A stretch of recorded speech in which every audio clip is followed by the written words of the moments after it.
Place à l'art de lire. La médiathèque Roger Bichelberger vous ouvre son fonds précieux de livres d'artistes.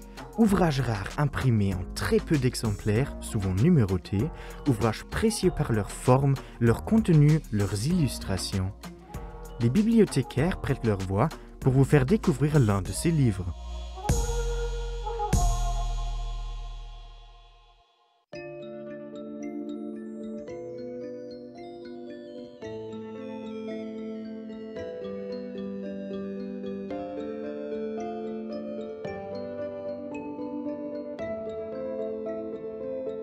La famille d'Eugène Jolas est originaire de Forbach.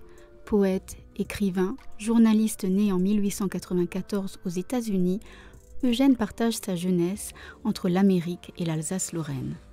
En tant que rédacteur en chef et poète, il a connu les principaux écrivains et artistes de son temps et jouissait d'une position stratégique concernant l'avant-garde anglo-américaine. Sa revue Transition, principale revue d'art dans les années 20 et au début des années 30, a donné une impulsion majeure à certains écrivains comme James Joyce, Gertrude Stein ou encore Samuel Beckett.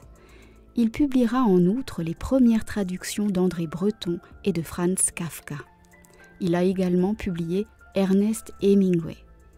Le questionnement sur le pouvoir des mots a toujours obsédé Jolas. Son travail de journaliste, ses choix d'éditeur dans Transition et surtout sa poésie illustrent sa recherche exaltée d'un langage nouveau. Strasbourg, 1935.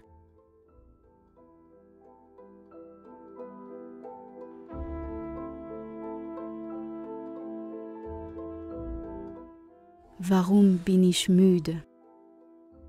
Je me promène sous les peupliers qui n'ont pas l'orgueil des temps brisés.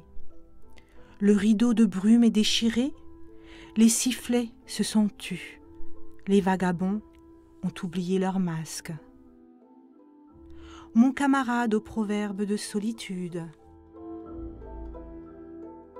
Nous voulons des fougues de vocables, nous voulons des orchestres de mots nouveaux. Nos étoiles se mettent vers l'Escaut. Nous sommes ivres de liberté.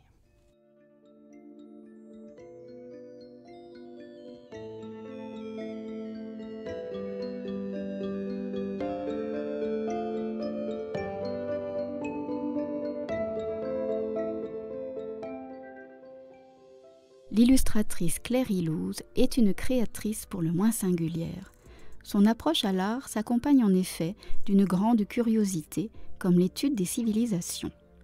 Sa connaissance technique des papiers a laissé libre cours à son besoin vital de dessiner, de graver, de peindre, et aussi à une création éclectique de livres d'artistes.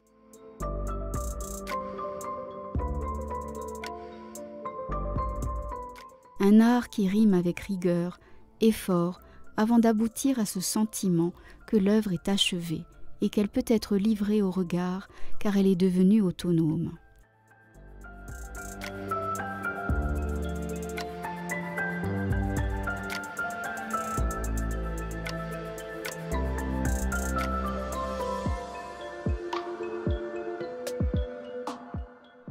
L'édition de la médiathèque Roger Bichelberger est illustrée de 10 gravures en couleur.